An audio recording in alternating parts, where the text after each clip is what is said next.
Hello student, जैसे कि आज से स्कॉलरशिप जो है फॉर्म भरा जा रहा है। जो भी पोस्ट मैट्रिक हैं, चाहे तो वो इंटर में हैं, ग्रेजुएशन कर रहे हैं, पीएचडी कर रहे हैं, कोई भी जो है इस फॉर्म को भर सकते हैं और इसका लाभ उठा सकते हैं। तो इसको कैसे हम लोग स्टेप बाय स्टेप भरेंगे, इसके बारे में आपको बताएंगे। तो सबसे पहले सर्च बॉक्स में आप सर्च कीजिए ई कल्याण। ई केवल लिखिएगा, देखिए अब सर्च बॉक्स में आपको दिख जाएगा, तो सर्च कर दीजिए। देखिए ये आपका रजिस्ट्रेशन फॉर्म है। इसको जो है इस तरह से जो है नेम, फादर्स नेम और ये भरना है। लेकिन एक और आपको बताते हैं, जैसे झारखंड स्टेट का जो भी है कैसे भर सकते हैं। www.jharupdate.com सर्च कर दीजिएगा। करने के बाद देखिए यहाँ पर आप देखिए ई कल्याण आपको नज़र आता होगा।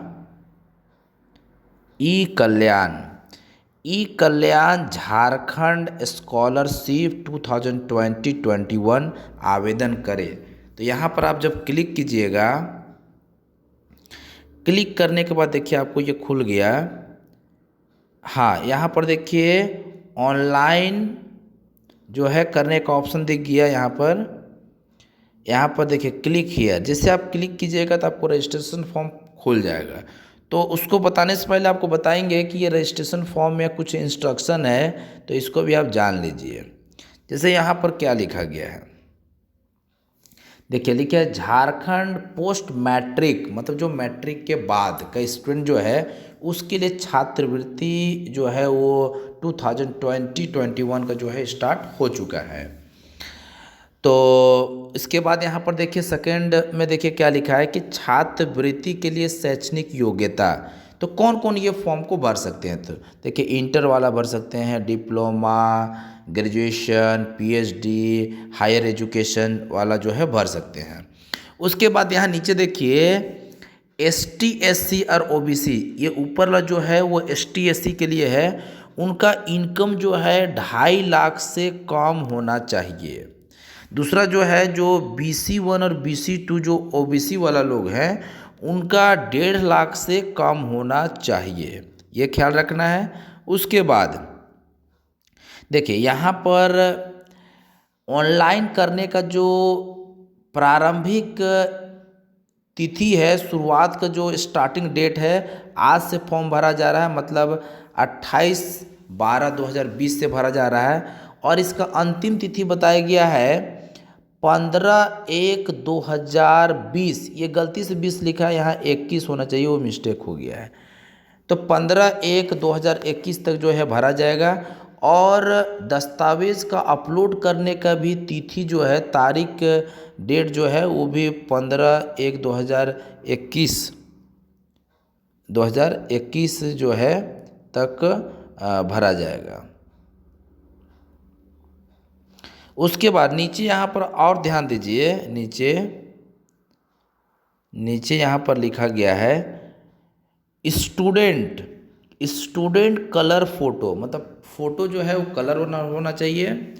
दूसरी बात है कि इनकम का क्या वैलिडिटी है, देखिए 1/4/2020, मतलब 1 अप्रैल 2020 के बाद का जो इनकम होगा उसका मान्य होगा। और उसके पहले वाला 1/4/2020 मतलब 1 अप्रैल 2020 से पहले का कोई इनकम का मान्य नहीं होगा। उसके बाद है कास्ट सर्टिफिकेट, रेसिडेंशियल सर्टिफिकेट। उसके बाद कॉलेज या स्कूल से आपको बोनाफाइड बनाना पड़ेगा। उसका प्रीवियस एग्ज़ाम मार्कशीट, मतलब अभी आप अगर इंटर में हैं और आप अगर इसका फॉर्म भरना चाहते हैं तो आपका मैट्रिक का आपका मार्कशीट अपलोड करना पड़ेगा। या फिर अगर आप अभी ग्रेजुएशन में हैं और अगर आप पार्ट 3 में सपोज है और अब पार्ट 2 का अगर आपका रिज़ल्ट आ चुका है तो आप उसको दे सकते हैं। और अगर आप पार्ट 1 में हैं या पार्ट 2 अगर रिज़ल्ट इस कोरोना की वजह से नहीं आया है तो आप इंटर का जो है मार्कशीट को यहाँ अपलोड कर सकते हैं। उसके बाद नीचे देखिए आपका है बैंक पासबुक का जो है उसको भी फ्रंट पेज का स्कैन करना है। और एप्लीकेशन फॉर्म का हार्ड कॉपी जो है उसको भी स्कैन करके अपलोड करना होगा। इस तरह से जो है क्या डॉक्यूमेंट का ज़रूरत होगा वो भी ध्यान देना है। यहाँ पर देखिए आपको यहाँ ऑफिशियल नोटिफिकेशन के बारे में कुछ आप जान लीजिए। जैसे यहाँ पर आप क्लिक कीजिएगा तो आपको जो इनकम है वो चाहे ब्लॉक लेवल का चाहिए कि एसडीओ लेवल का चाहिए कि डीसी लेवल का चाहिए, ये यहाँ पर बताया गया है। जैसे क्लिक कीजिएगा, डाउनलोड कर लीजिएगा। देखिए यहाँ पर आने के बाद यहाँ पर देखिए इनकम सर्टिफिकेट जो है वो अंचलाधिकारी, मतलब अगर आपका ब्लॉक लेवल का है तो भी आपको कोई दिक्कत नहीं है। दूसरी बात है कास्ट सर्टिफिकेट, ये भी अंचलाधिकारी लिखा है तो ये भी कोई दिक्कत नहीं है।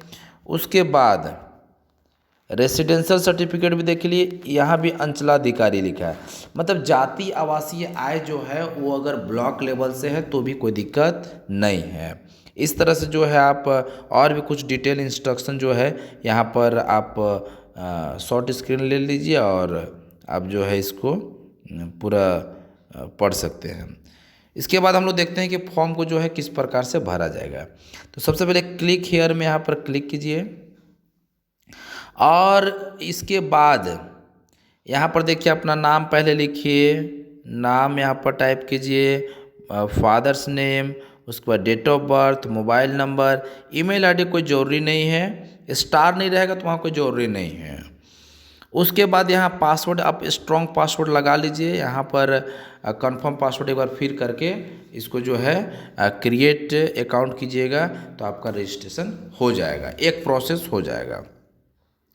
पासवर्ड में आप देखिए स्ट्रॉन्ग पासवर्ड क्या रख सकते हैं। सबसे पहला बात है कि आप अपना नाम का अपना नेम जो है उसका कैपिटल लेटर रख दीजिए। उसके बाद अपना नाम पूरा लिख दीजिए स्मॉल लेटर में ही। उसके बाद जो है @ लिख दीजिए और अपना डेट ऑफ बर्थ जो है उसको उसका जो ईयर है उसको आप लिख सकते हैं। इस तरह से आप स्ट्रॉन्ग पासवर्ड बना सकते हैं।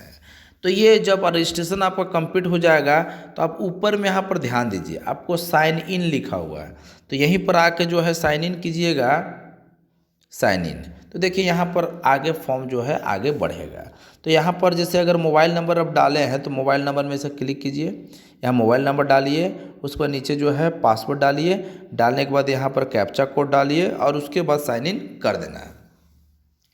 जैसे साइन इन कीजिएगा तो आपको फॉर्म खुलेगा, किस तरह से आपको बताते हैं, इस तरह से फॉर्म खुलेगा, देख रहे हैं यहाँ पर। तो यहाँ पर फॉर्म में आप देखिए डिटेल आपको मैट्रिक का यहाँ पर डिटेल देना है, वैसा कोई डिफ़िकल्ट नहीं होगा। यहाँ पर आपको मैट्रिक का डिटेल देना है, यहाँ पर देखिए मैट्रिक का डिटेल है, मैट्रिक का डिटेल है, यहाँ पर्सनल डिटेल है। तो यहाँ पर आपका नाम जो है यहाँ पर हम हटा दिए हैं, एक स्टूडेंट का फॉर्म हम भर रहे थे तो यहाँ पर नाम उसको हटा दिए हैं। और यहाँ फादर्स नेम है उसको भरना है। उसके बाद यहाँ पर लिखा गया है कि आपके पिता माता जो जीवित हैं कि नहीं, यस या नो आप टिक कीजिए। उसके बाद फिर आपके अपने मम्मी पापा के साथ रह रहे हैं अभी कि नहीं, उसको भी टिक कीजिए, इस तरह से बताना है। उसके बाद यहाँ पर लास्ट ईयर क्लास डिटेल, मतलब अभी आप जहाँ पर अध्ययनरत है, अभी जो पढ़ाई कर रहे हैं उसके पहले जो भी है एजुकेशन उसको आपको बताना है। अगर आप अभी ग्रेजुएशन है तो इंटर का दीजिए और अगर आप अभी इंटर में है तो इंटर में है तो आप मैट्रिक का दीजिए। इस तरह से जो है आप डिटेल दीजिए। उसके बाद कॉलेज का भी डिटेल देना है कि कॉलेज जो है कहाँ पर है, कॉलेज का नाम, ब्लॉक सब पूरा जो है डिटेल में देना है। इस तरह से जो है आप फॉर्म को इजीली जो है यहाँ पर देखिएगा क्या क्या भरना है। जैसे यहाँ पर बैंक डिटेल भी देना है, देखिए इस तरह से आप भर सकते हैं फॉर्म, कोई दिक्कत नहीं होगा। उसके बाद एक और अपलोड वाला सेक्शन देखिए क्या क्या आपको अपलोड करना है कि सारा क्लियर यहाँ लिखा है।